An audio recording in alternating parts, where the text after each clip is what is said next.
Boom, let's do this. Welcome to Money Talks. Wow, what a week. Bitcoin hit all-time highs. We've got two new ETFs, good or bad. We'll get into it. What a crazy week.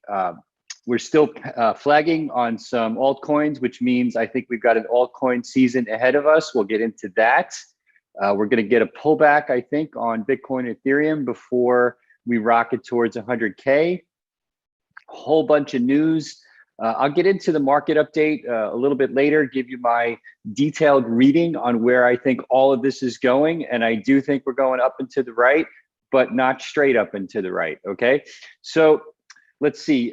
As I said before, Bitcoin pushed past its previous high of about 65K and hit just about 67,000 and is now about 10,000 or so, 10% underneath that all-time high.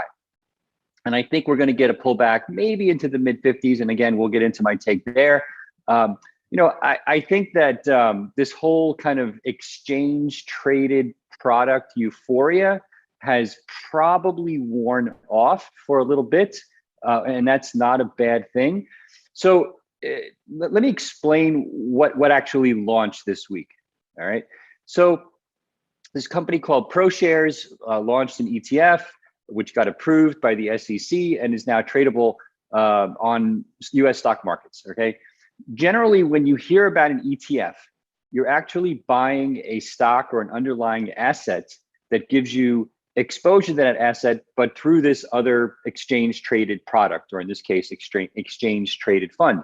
That is actually technically not what's happening with this new Bitcoin ETF. These are futures-based ETFs. And in my opinion, this is a really bad idea. This should not have been the first ETF that the SEC approved. It should have been a spot ETF or an ETF that actually gives you exposure to actual Bitcoin, all right?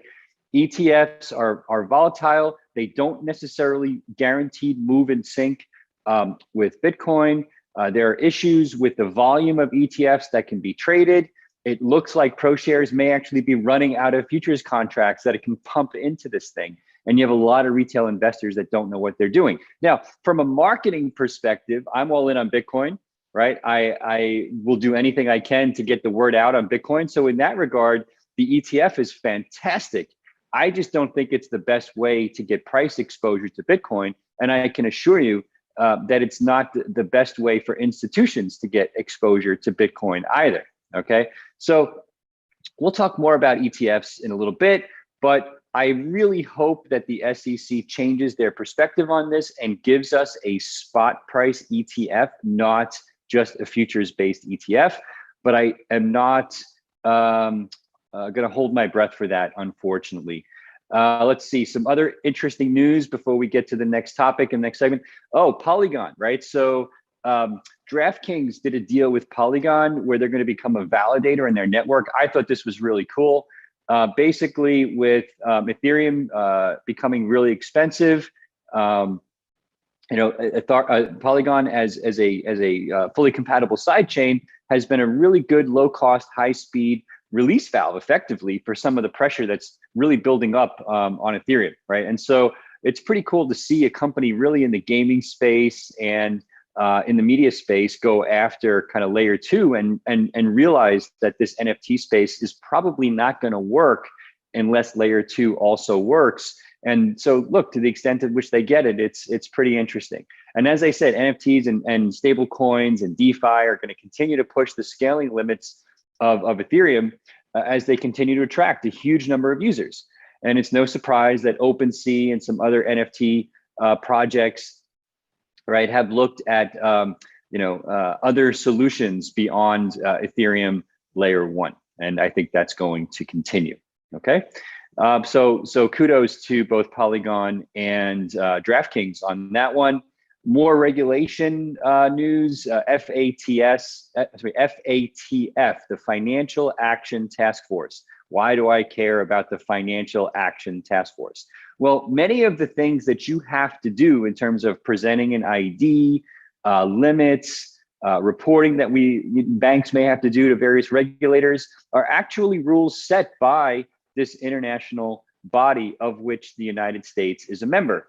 And they have one of these rules called the travel rule. The travel rule originated in the remittance world. When you're moving money around the world, it's important from a regulator perspective, in their opinion, to know how money got where it's going, right? So in other words, if I'm sending somebody money in Mexico, where did my money come from that I'm sending them?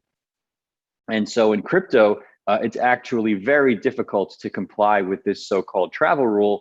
And a lot of companies in the crypto space are really unhappy about this because they don't really see how the rule is supposed to apply. And the agencies involved have actually, like FinCEN, which is the US Treasury Department, haven't actually clarified exactly how companies are supposed to be able to apply or comply with the travel rule in a model where you have a pseudonymous kind of network like Bitcoin. All right, so we'll see how that plays out. Hopefully, it won't impact the kind of services that you're able to use via companies like Abra. And so, I bring this up because it's really incumbent upon all of us to make sure that the regulations are reasonable and not onerous. So some other quick news before I get into what I've been thinking about here on the high net worth front. PIMCO was talking about opening a spot desk for crypto trading.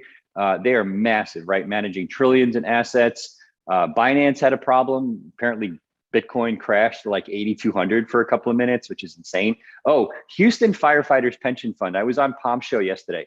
If you haven't seen it, go check it out. Go to Palm's YouTube page. We had a really cool discussion. I think there's a link in my Twitter feed as well.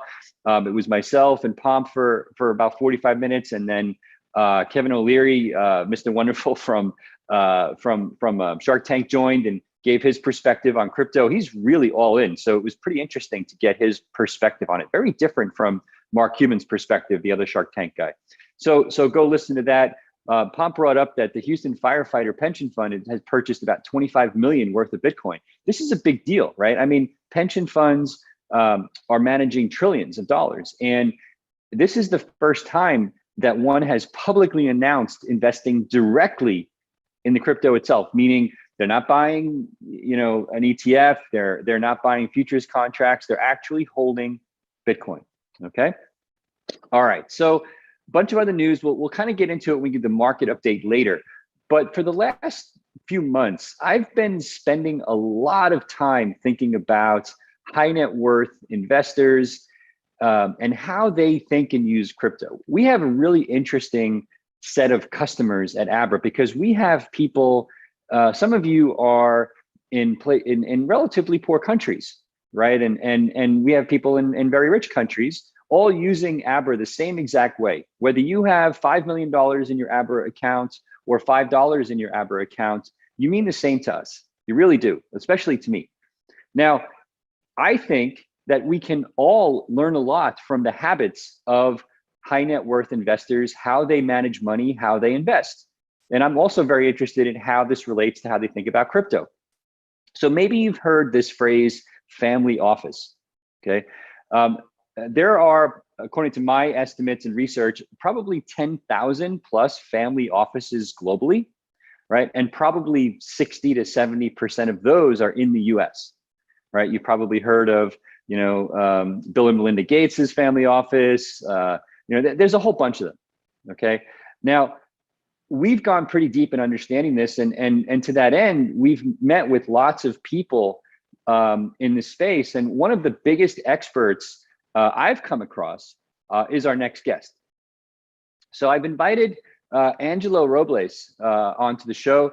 Angelo heads an organization called the Family Office Association. So he obviously knows a thing or two about wealthy families. He's been working with them since 2008 when he founded the Family Office Association.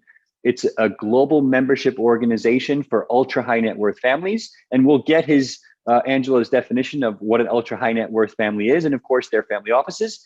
His members say he delivers the finest in content, programming, and his own proprietary content on designing, accelerating, transforming family offices to thrive generationally. And my team's gotten to spend a little bit of time with Angelo lately, and we've really come to respect him and his organization and his knowledge. But he emphasizes embracing innovation in that single family office. And it's hard, right? Because there's so much happening, and a lot of people in the family office environment don't come from tech.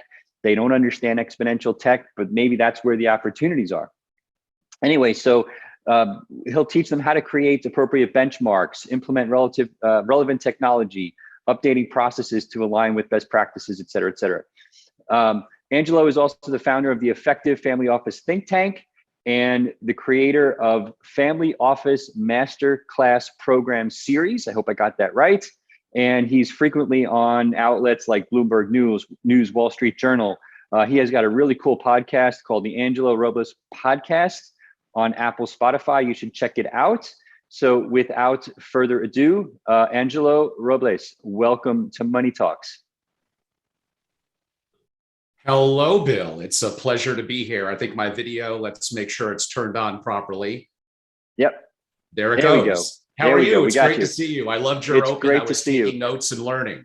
Thank you. About myself. That. My God, I didn't know it was that much. Thank you. Well, you have an impressive background and you've done a lot. So I want to get right into it. So what are the trends that family, first of all, let me actually, I wanted to get right into it, but how do you define a family office and what is an ultra high net worth investor? Oh, I loved when you were mentioning that before. So a family office, defined in my perspective as a single family office, is an entity created by one family of great wealth to internally and exclusively manage their monetary, sometimes their legacy and their personal affairs. You're correct. No one knows for sure. There's probably ballpark about 10,000 around the world. And probably you're also correct, about 60% centric in the US. That probably would be defined as they have a separate entity. That's their family office from a legal structure, and probably at least one non-family member employee. If you were to open up that definition, then look at the number of even $100 million plus people there are out there in the world. It's much larger than the 10,000. But I did want to comment on the second part of your question, and I only mean this a little tongue in cheek. How do you define in today's world, and that was my emphasis, in today's world, what is the super rich? What is ultra high net worth? I'm going to go with 750 million. Wow. Okay. And how many family offices are worth $750 million? And how do I find them all? Me too. When I get the answer to that, I'll let you know. Okay. If I had to give you a round number, I mean, you could look at the Forbes list and all that. My experiences, especially around the world, when I look at Asia, when I look at the Middle East, when I look at Europe, not every family is going to be so easily identifiable. Their names may have been watered down through the generations. They have generational assets and trust. Henceforth, they're off the grid. So if I had to give you a number, probably the on the record number of what I just described is probably ballpark 2,000 to 2,500. Wow. I think the actual number is probably closer to 4,000 plus. That's amazing. But to be clear, if I have 30 to 50 million, which for most of us is an insane amount of money in and of itself, I'm still forming a family office in most cases, right? So it's just obviously operating at a different level. Am I getting that right? Yeah, like my opinion has altered on that. Like, I mean, I believe in Bayesian analysis, that you got to adapt your opinion. I try not to anchor or to have confirmation bias, although inherently we all do when we get to crypto and how family offices invest. That has been an issue with them. But yes, at even a $30 million level, if you were to keep it very lean, if you were to do some level of outsourcing, and if you were to leverage technology, then you are correct. In theory, I could create an entity for 10 or 15,000. I could even hire a non-family member, maybe in more of an accounting or administration position. And in theory, I guess you could say I do have my own single family office. So you are correct. I see. But that's the low end. So what you're saying is effectively from the tens of millions up into the stratosphere of the couple of thousand billionaires we have on the planet, those 10,000 groups are effectively the family offices that would be your constituents or your target constituents. So what matters to them today, right? What is the family office really focused on today, and how has that changed in the last 10 to 15 years? I mean, I would say the big things, and probably it's no surprise, and maybe they get shuffled around a little bit over the years. So there is a saying, before I answer the question, you know one family office, you know one. They're all snowflakes. Is the wealth creator still active in the entity? What's their age? What's their interest? What generation of the family? What part of the world? How's their perspective about the world? So there's various different ways where the answer could change, but I know that's not a great answer. So for your audience, if I had to pick probably 4 or 5, and I'm going to go somewhat sequentially, although it could vary, like I just said, depending on the family. Let us surprise. They want to become richer and make more money. They also want to preserve their wealth. And sometimes that's a balancing act of doing the two that I just mentioned. Sure. They're gravely concerned about risk and a very volatile world. So hedging risk. They're concerned about taxes. They may define it as confiscation by the government. That may be a little bit of a strong word, although a lot of what I do relates also to my next two. That would be the legacy of the family and how they want their family, their heirs and their brand around the world, and how they can benefit humanity and society. And a lot of the work that I do lately is focused on families gravely concerned, going back to preserving wealth, to taxation, and to hedging risk, what I'll define as sovereign risk. What could go wrong, including potentially here in the US, and how do I diversify my sovereign risk? And some of that may relate a little bit to crypto that we'll get into shortly. Right, right. So as a segue, before we just dive into crypto, I myself pontificate at every opportunity that the 60-40 allocation is dead. Folks like Dalio like to talk about it. How do you personally look at this, and how do your constituents look at that today? And does it matter to them in a different way, or do they think about it exactly the same way, we do? Yeah, I mean, I would say single family offices at the level, whatever, $750 million and above, they're not looking at a 60-40. So I think that Ray Dalio's perspective in terms of what he said in today's world, I would say is accurate. I'm a little careful about using the word dead because, again, like wearing suspenders 20 years later, it may bounce back. I would say it's not in fashion and it's not the most tactical and strategic approach to take. Okay, you want something a little controversial? I'll probably also say that the 60-40 portfolio is a fabrication of Wall Street. It's for generally for the masses to be sold product that is easily packaged up. I agree with that. I agree with that 100%. Yeah, I mean, that's, I'm probably going to get some hate email and stuff like that for saying that. And I have great friends at the big banks in Wall Street. I'm based in Greenwich, Connecticut. I'm effectively a suburb of Wall Street, but I'm just giving you the reality how I see. So you're questioning whether the 60-40 allocation should have ever existed in the first place. Yes. I mean, that's basically what you're saying. Yep. Yeah. Got it.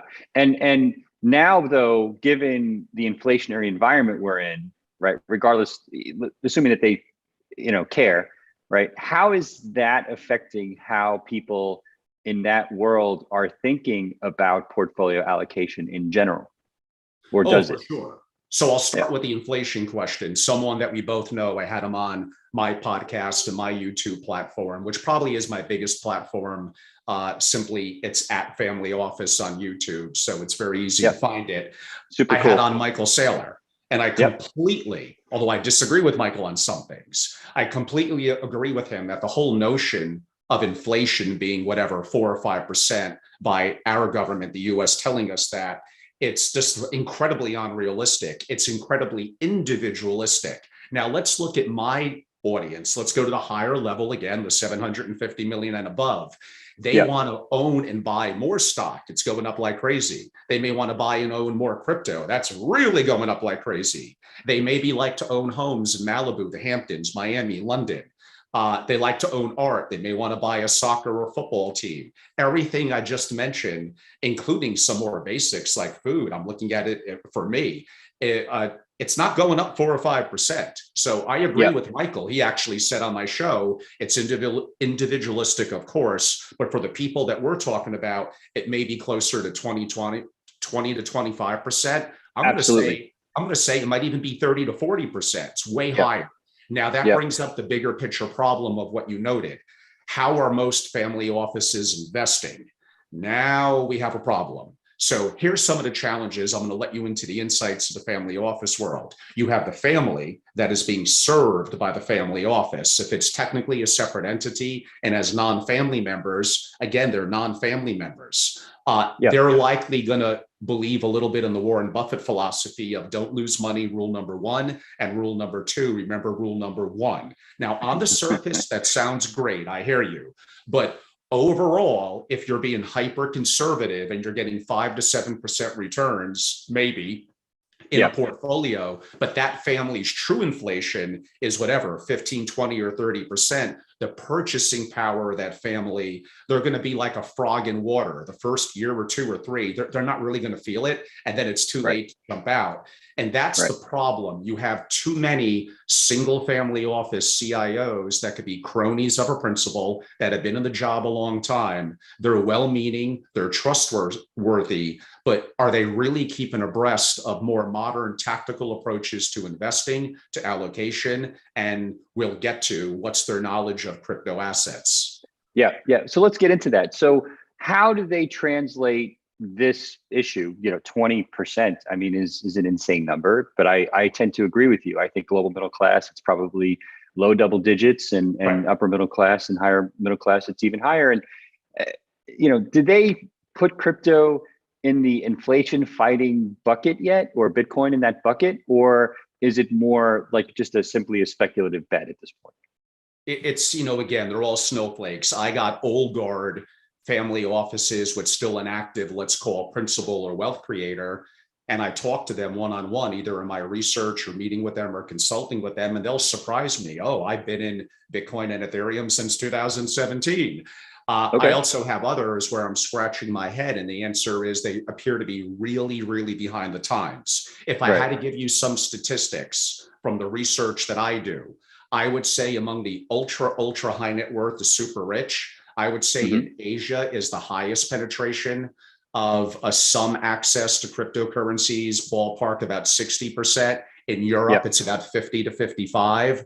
In the US, it probably is closer to about 35, but let's not underestimate that number. That still is 1 in 3. And the number of those families that are being active in this community, it's not going like that or like that, it's going up. So they are getting it from all political spectrums. Here's what I have noticed. When it's the wealth creator who is still alive, even if they're older, and they have a say in things, versus maybe those looking to play it very safe, they know what it's like to take risk. They know what it's like to hedge your bets. They know what it's like Raoul Paul talks about. It simply is an asymmetrical opportunity. If I'm not using leverage, all I could lose is what I put in. But what's my risk reward profile? If it's so great, and this is not a 2 or 3x asymmetrical opportunity, this may be 10x, a 20x, a 50x. So I'll give you a story. I was in a single family office meeting with the CEO and CIO, who I know very well. And we were talking, they were talking to me about crypto. And I gave them, from my perspective, they're a dues paying member. I wanted to be of value to them. And I've had this discussion with them before. The principal comes in. I met them once before. I said hello, sat down. And basically the principal looks at the executives and goes, well, what's up? How come are we not doing this? Angelo's basically saying that, is it a chance it goes down and goes to nothing? Maybe. Unlikely, but maybe. But what's the upside? What's the risk reward? So now the question is, so we have money in treasuries, we have money in bonds, we have money in wicked underperforming assets. Angelo's basically saying, take out 1 or 2 or 3% of that, reposition it to a much better asymmetrical opportunity.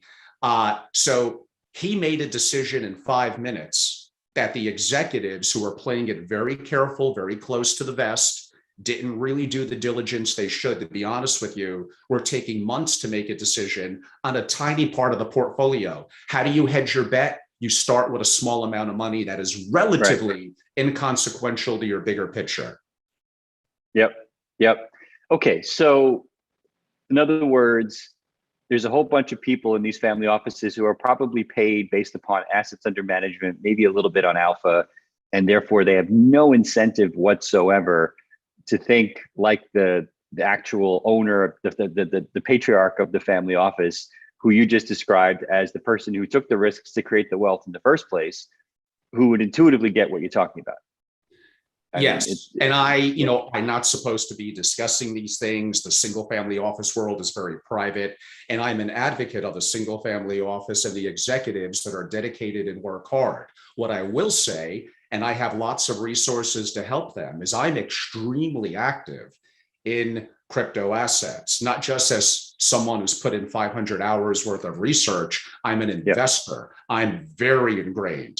I want to help them. And I'm not a young guy. I really got more into this about 1.5 to 2 years ago, and I'm in my mid 50s. So here's an excuse that I hear, and it's unacceptable. I don't invest in what I don't know.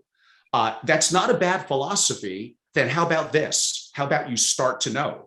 And you probably don't have to do 500 hours. You probably do got to put in 10 or 20 hours. You need to form a thesis. And if your answer is, we are not investing in crypto assets, I did the research and here's my reasons why. I may disagree with you, but I'll respect the fact that you gave it, no rancor, no confirmation bias, I hope. You gave it an open mind. Now, I may debate you on some of your reasons, but I respect the fact that you did the work. This is the same argument of, I don't invest in what I don't know. Well, you get on a plane, but you don't exactly know how the jet engine works. And that's way more complicated than the things that we're talking about. So they got to put in the effort. They got to put in the time. Here's what I will say. The world is going to pass them by if they don't. We may get into NFTs. I'm a big advocate of NFTs. Yep. How that's going to change the whole dynamic way more than digital art. They need to know how to use wallets because we're going to have central bank digital currencies. They need to understand NFTs or they're going to be taken advantage of and they're going to be left behind. Forget about the fact that they're going to miss an asymmetrical opportunity. That's going to happen too, but they're really going to be wickedly left behind. Here's an example that sometimes helps me when I talk to them to try to get them over the edge. 20 years ago, the 10 largest companies, I'll give you the top 5, were General Electric, Cisco, Exxon, Pfizer, and Microsoft. Most younger people probably have never heard of some that would make up the bottom 5, by the way. Right now, the top 5, 20 years later, Apple, Microsoft, Alphabet, Amazon, and Facebook. Only one, Microsoft, is standing. And I do believe in 10 years, they'll be doing it again. What I'm basically saying is, every company but one from 20 years ago, oh, this is a safe bet, just put our money in there. If you did nothing but just ride out what was the 10 largest companies 20 years ago, you wouldn't have done necessarily so well. Mark Zuckerberg 20 years ago was a senior in high school. He didn't even think about Facebook yet. And look at Facebook, where he's been hand-tied, whether we like some of the things he does or not. He's been hand-tied by the government. He probably wanted to buy TikTok. He wanted to buy this. He wanted to do Diem. He would be under 40, I think, the richest person in the world and the largest company if he didn't have the handcuffs on him. Now, again, we could debate the privacy issues and all that are a concern to me as well. But we have some amazing entrepreneurs here, Mark Zuckerberg, Elon Musk, and just everything is changing. You will be left behind if you hold on to what worked years ago. Gotcha. Awesome. Look, I could talk to you all day. I think that there is a lot that the ultra high net worth can learn from what's happening on the trenches in the developing markets we support. And I think there's a lot that the small investors that we support can learn from what the ultra high net worth investors are doing. So last question. What are you personally excited about in crypto and why? Yeah, so I'm an active investor. I'm a direct investor. There's various ways to get involved, including as an LP, if that's the approach. A lot of family offices may be more used to, Angelo, the whole thing about buying and storing and custody and cyber risk. Am I my own biggest threat? And you got to have all these conversations with them, including about institutional OTC purchase and custody. But sometimes at the end of the day, just to get them in, being an LP in the fund is just simply a format for them to get exposure to the crypto assets community, including DeFi and the metaverse, may be a way for them to go. But I do believe they should at least become familiar with understanding how to use a wallet. What is deep cold storage? going through that process. I'm taking a look at a list now. I mean, I have some activity in, of course, Bitcoin, Ethereum, but Sol, Phantom, Atom, EOS, Terra Luna, Rally, FTX, YGG, AGLD, FWB. Learn how to use MetaMask. Learn how to use Uniswap programs. I'm old. I'm not a techie, and somehow I figured it out. Of course, you're going to make mistakes. Not everything is going to go up. What I will say, and I know we're going to be a little crunched on time, understand the bigger picture. Don't look at it just as coins or cryptocurrencies. That is an anchor and a part of it. Understand NFTs, understand DeFi, the metaverse, know what's going to happen with the next big thing, which I think after a year will be probably social tokens. Look to understand this, because the asymmetrical opportunities are going to be great. And they're going to be very, very important. And I think family offices are getting better. And hopefully, my membership, my master classes, my YouTube, and my platforms are of value. And certainly what you do, Bill, and your education and at Abra is great. And I look forward to lots of opportunities and good things moving forward in the future. Awesome. Angelo Robles, where can people find you and learn more about your organization?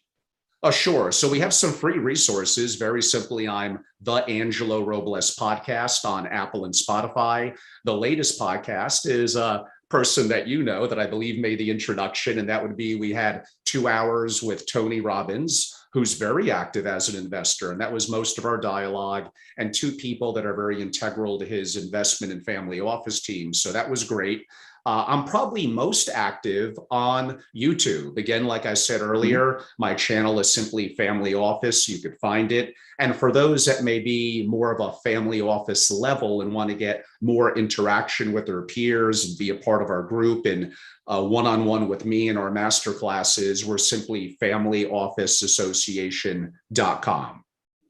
Got it. This was super interesting. Look forward to having you on again. Let's do it again soon. And thank you so much for the time. So it's an honor, Bill. I really appreciate it. Audience is giving you big thanks, and we appreciate it. Thanks. It was my pleasure to be on. Thank you all. All right.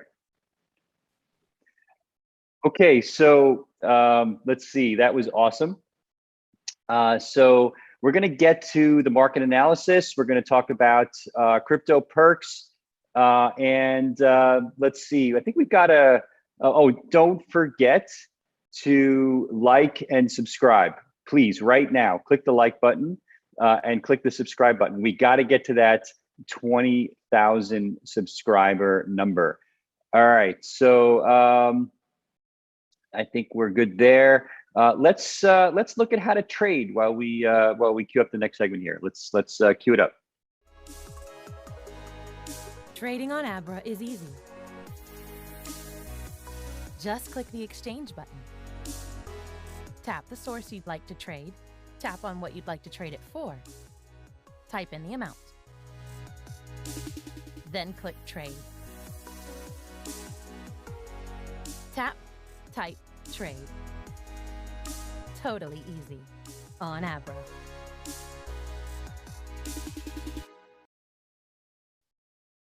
All right, so quick update. A bunch of you keep asking me, and I apologize that it took so long, but we have Cardano ADA is now live on Abra Earn for earning interest. You can generate yield on your Cardano holdings by depositing them into Abra Earn. So good news there.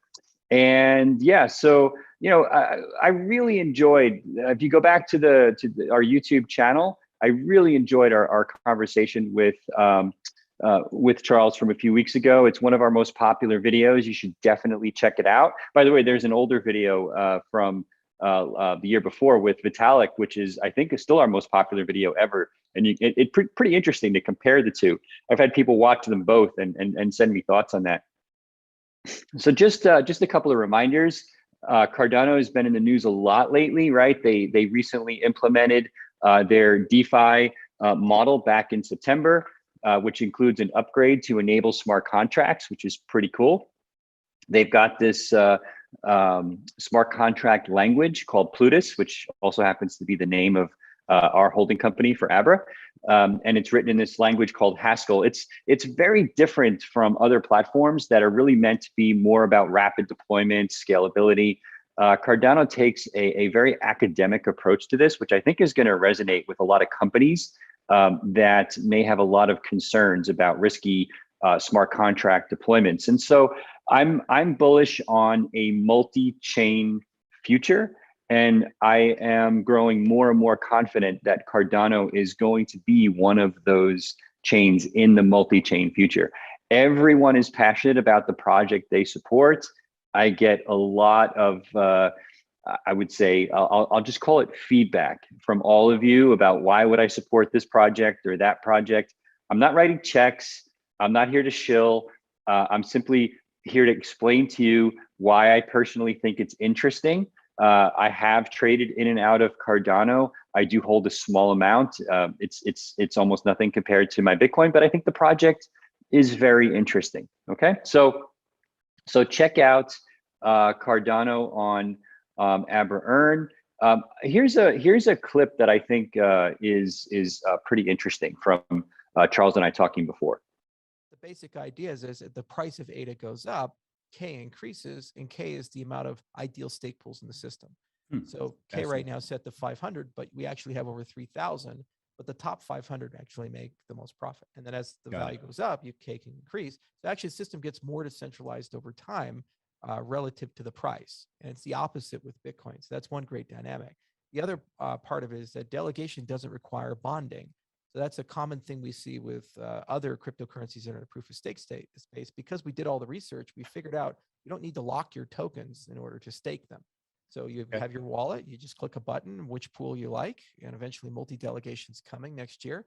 And then you just stake there, but you can access it anytime and send it to Binance or to Coinbase or pay somebody, and whatever's left over will get redelegated. Other systems actually require you to lock your tokens for some period of time because they're worried about forks and other problems, but our protocol doesn't suffer from that problem. Yeah, so super interesting. Again, you can check out the full interview on our YouTube page. Okay, all of you are pinging me, hey, Cprx, we want to talk about Cprx. Give me my Cprx. Okay, so let's talk about Cprx. We launched Cprx-based referrals last week. It is awesome. A lot of you are using it already. You simply go into the Abra app and you can refer Abra to your friends and earn Cprx. Let's cut to the video.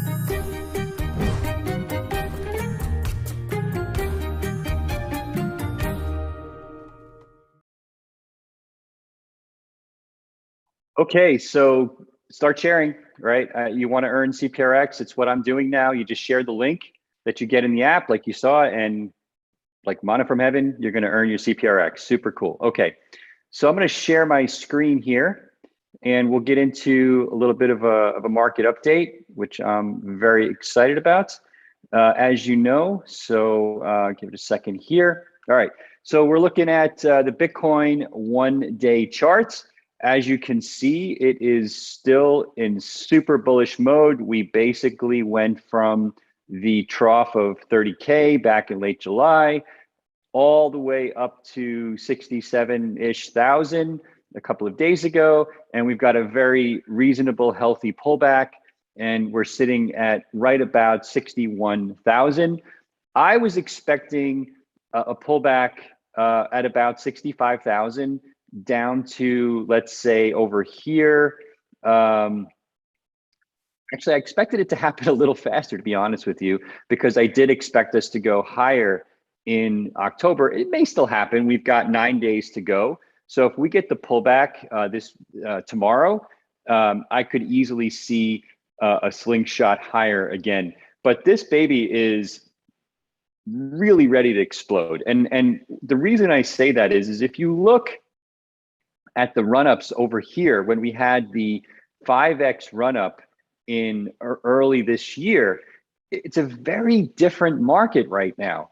There's not as much leverage in the system, right? Which means that people who go long are not going to get wiped out. You're not going to see the same, 18, 20% pullbacks if we don't have those levered positions. That is really bullish. At the same time, as I've told you, we're still in this supply shock mode, right? Where I think only about 15% of Bitcoin's total supply is even liquid right now on the exchanges. And so that means that as these institutions, go watch Kevin O'Leary in my interview with Pomp yesterday, talking about institutions starting to think about coming in now. You just heard about family offices coming in now. We've got hundreds of thousands of you in our system that are putting in hundreds and thousands of dollars at a time. There's simply not enough crypto Bitcoin to go around, okay? Ethereum has been on fire the last few days, right? So early October, we started let me switch to Ethereum, sorry. Early October, late September, we were at 2,800, and we are now right at 4,000, just under 4,000, and we peaked a couple of days ago at 4,400, and it really looks like it wants to retest that all-time high again with a double top. And my target price for Ethereum, personal target price for Ethereum this year is somewhere between 13 and 17,000, and then I expect a significant retracement, but it's basically mirroring what Bitcoin did in 2017. You can see here from last week's show, I gave you this pennant that we were forming, right? And I said I didn't know where it would resolve itself, but it looked like it was going to resolve itself to the upside, and boom, right here on the 18th of October, 4 days ago, it clearly resolved itself to the upside and broke out of that accumulation phase that it was in. Super bullish from a technical perspective, and from a fundamental perspective, because Ethereum upgrades are now causing Ethereum to look like a deflationary asset. I think you're going to see similar run-ups there. I've been looking at a whole bunch of altcoins here. Almost all of them are either flagging with this similar pattern or have started to break out. And that means that I expect to see a massive run up in altcoin prices later this year in Q4. I expect Bitcoin to lead the way, then Ethereum, then the altcoins. And this has been a repeating pattern. We are starting to see a few break out now, and I expect that to continue. But I expect kind of a massive breakout in altcoins in the coming weeks. Should be very interesting. But I do expect, I'm still calling for Bitcoin to potentially hit 100K this year. It's not out of the question, and actually looks pretty reasonable to me. So yeah, so I'll turn off this share. Let me see if we've got a couple of questions maybe before we call it a day. I've got some other things here I wanted to talk to you about as well. Let's see. So, we, in addition to the referrals, there are a ton of ways to earn Cprx. So I'm getting a lot of questions about this, right? So let me just kind of tee this up, and then I'll show you a demo of Cprx rewards, right? Trading, Abra Earn, Abra Borrow, other products that we haven't even announced yet are all going to be integrated with Cprx. So we've got a little video here to show you how this works. So we'll tee that up. A massive 150 million token airdrop is coming. You love Abra for making crypto simple, safe, and intuitive. And now there's another reason to be blown away by Abra. Introducing the Abra Perks Rewards Program, powered by Crypto Perks, Cprx. Cprx is a unique utility token, and it's happening soon. The more active you are in your Abra account, the more free tokens you'll earn. Here's how your perks start piling up. Trade and get perks. Earn interest and get perks. Take out a loan and get perks. You'll even get $25 in perks for inviting friends and family who fund an account. And every person who uses Abra before Cprx starts trading will be rewarded. So even new members will get their share of the big upcoming airdrop on November 15th, 2021. It's that simple. So get ready. The Abra Perks Rewards Program. It's all for you. All right, super cool video. Well done, great job, Abra team. So I do have a bunch of questions here teed up, so we'll end the show with a little AMA. And yeah, so let me start with, so I had a couple of comments about why Abra is interested in the family office space, and it's Bitcoin and crypto is not about the rich, and I actually agree with that 100%. I just want to be clear that my passion for crypto and Abra is really about democratizing access to these services, and to that end, it's about every aspect of the socioeconomic spectrum, right? From the destitute, which none of us would qualify as. If you have a computer and you're watching this video, you're not destitute. But from the destitute who wouldn't be able to access this, all the way to the wealthiest of the wealthy. And I want all of those people to be able to access the same financial services, ultimately unencumbered unnecessarily by any government or any other party that would prevent them from from their liberties. And I strongly believe that in Abra. And so as a result, I will continue to have guests who represent all aspects of that spectrum. And so I appreciate the feedback, but I want to be very, very clear on this point. So let's see. So a couple of questions here. What are my favorite altcoins right now? Well, one of the really cool things about the Abra app is if you go to the trading, let me actually bring that up. I'm going to see if I can quickly share my screen again while I'm talking. Sorry, Mr. Wizard, I'm going to put you on the spot there to share my screen.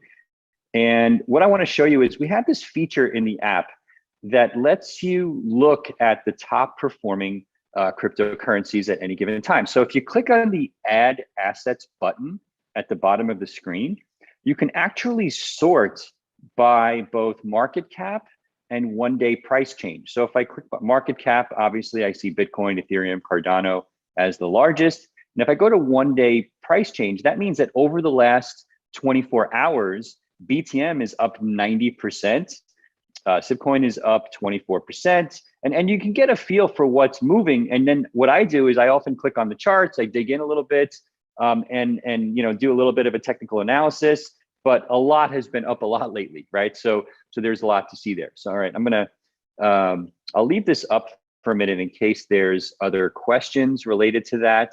Let's see. So yeah. So anyway, I'm not avoiding the question, but that's how I tend to look at it. And again, altcoins get a very, very small percentage of my crypto allocation. I don't hold them long term. I trade. I recognize that the prices are going to move. I get out. And I strongly discourage you from putting significant portions of your net worth into volatile altcoins. Trade them, get out, and act responsibly. Okay.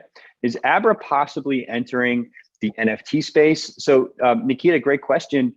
I look at the NFT space actually as an offshoot of the DeFi space, which is just another extension of smart contracts, right? So whether it's stable coins, DeFi, NFTs, it's all basically using the same smart contracts. And so we're trying to figure out a way to bring DeFi, NFTs, other aspects of smart contracts to you in a way that is simple, easy, responsible to consume, and maybe even a little bit fun. So I can't give you a timeline, but our team is really looking hard at it and trying to figure out a way to maintain our ethos of ease of use, global access in a way that is fun. So a lot of you are asking about support issues. And if you have a generic question, you can ask here. If you have a specific question, the best way to answer that, get that answered, in the upper left corner, see the 3 lines, you click on the menu. You click down below where it says contact us at the bottom. third line from the bottom, you click on Contact Us, and you can fill out a form, right, that is all about linking your account to your question. And the response times here have been very, very fast, okay?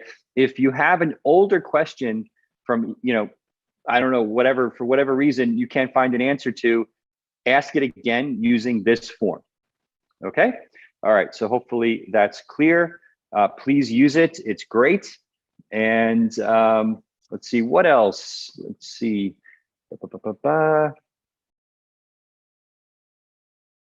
Yeah, so we also have, for folks who are here representing businesses or institutions or other larger organizations, if you go to abra.com, there's a platinum link, and we have a dedicated team that can help you if you're not able to use our services via the retail consumer app, okay?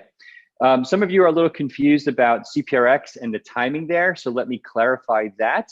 Cprx is officially launching on November 15th, right? So go to Abra Perks on the Abra website, and you'll get all the details about the Abra Perks program and the Cprx tokens that are being released via the Abra Perks program.